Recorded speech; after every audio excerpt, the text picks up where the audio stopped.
really I'd always, the Queen had been a part of my life, but absolutely distant. And then suddenly, when you're Prime Minister, you meet her for the first time. So I was somewhat in awe. And she was extremely gracious right from the very outset and sort of set me at ease.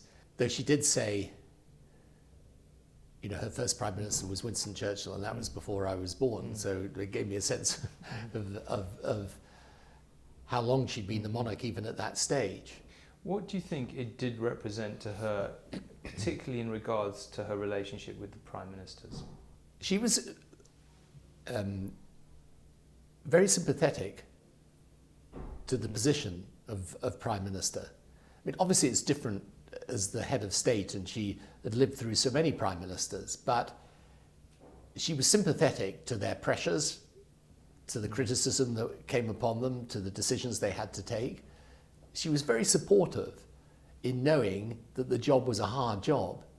And she was someone, there were probably only 2 or 3 people in the world when you were Prime Minister that you could talk to completely openly and frankly, disclose your worst thoughts and most extraordinary ideas, if you like, without any risk of the breach of confidentiality or leaking. She was, I suppose she had been the repository over so many years with so many secrets. She knew how to keep a secret, but most important, she knew how to give the Prime Minister a sounding board and a person to listen to them and talk to them in a way that no other person could. Did you find you were completely honest with her on that basis, that you felt, you were able to sort of unburden yourself, really? Yes, I really did unburden myself on many occasions when things were really difficult, when you were taking either really difficult decisions or maybe you had a huge problem within your cabinet and you were talking about it with her. And I felt I could say anything to her. And as the relationship grew and as time went on, obviously you get to know the person, not just her as the monarch, but her as the person. And I found her with a very strong sense of where British opinion would and could move. She had very strong sort of small p political instincts, and was always willing to listen and to exchange her view on what was happening.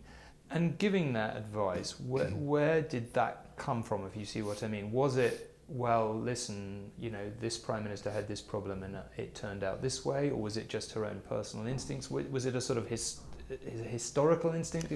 Sometimes I would have discussions with her that were about the past and previous Prime Ministers and the difficulties they'd faced and how they'd overcome them. And she would be, again, very frank about what had happened and the situations that were most difficult because they involved difficult relationships or obviously big decisions.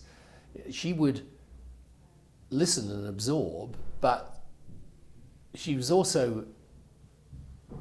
became really skilled at giving a view of where the British people would be, but you never, her own political views, you'd be hard put to know what they were. And I think one of the things that people never fully understood about the Queen was that she had this belief that it was her duty to keep the country as united as possible around the person of the monarch and the institution of the monarchy, not out of the interests of the monarchy, but because she believed that that was the unique contribution that she and the institution of the monarchy could make to the British nation. So when you would have a discussion with her about politics, she wasn't willing or wanting to give her own views. This is what I think as a person.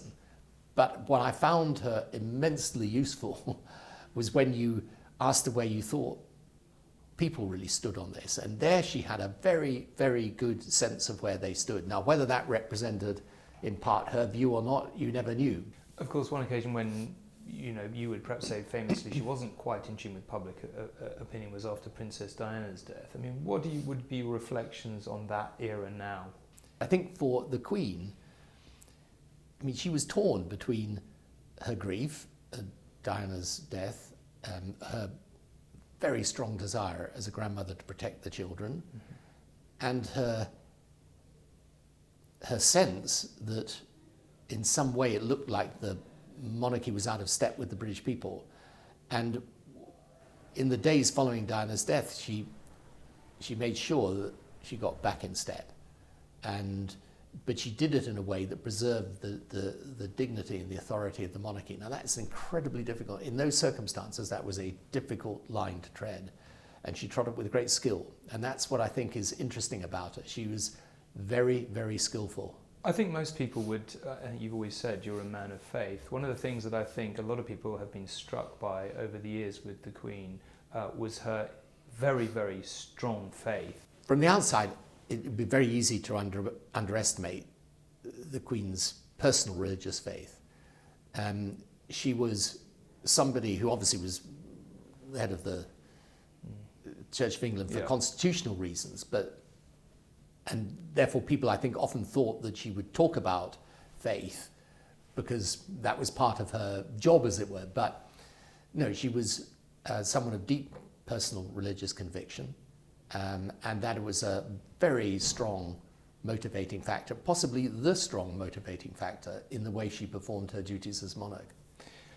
I think if one were to look at the career, the Queen's life and rule as a whole, one might conclude that she really exhibited quite a degree of toughness at various points.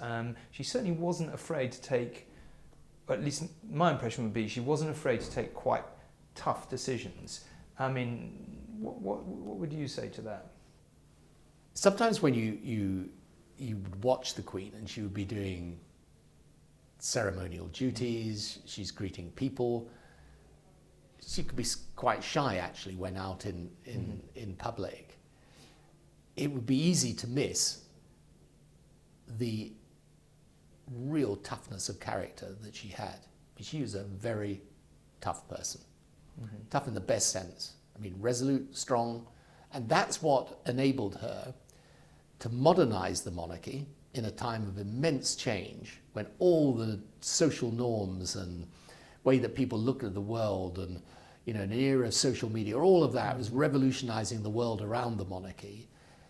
Her toughness was what enabled her to modernize but keep the essence of the monarchy strong, because she always knew instinctively, and this is the real key to her success, I think, she knew instinctively when she had to move towards changing times and when she had to make sure that she was emphasizing that some things, some principles, some inner dignity of the monarchy didn't change and wasn't going to change on her watch. And that came from the toughness to be able to say, I'm going to compromise on this, but I'm not compromising on that. And that I think is, you know, I think that's why she was so successful in the end, because people also recognized, this is a bit like politics in the sense that they recognized there was an inner core that was never going to move, and they respected that, even though they could see that, of course, at another level, the monarchy was undergoing change. We're obviously now in a time of transition. You're not somebody who I think instinctively would admire the hereditary principle, and yet, you know, the monarchy is here. It's still enjoyed. I mean, if you ask most people in the country, just generally, whether they, you know, would design a system that looked like this from scratch, they probably would say no. And yet, the monarchy has enjoyed incredibly high levels of support.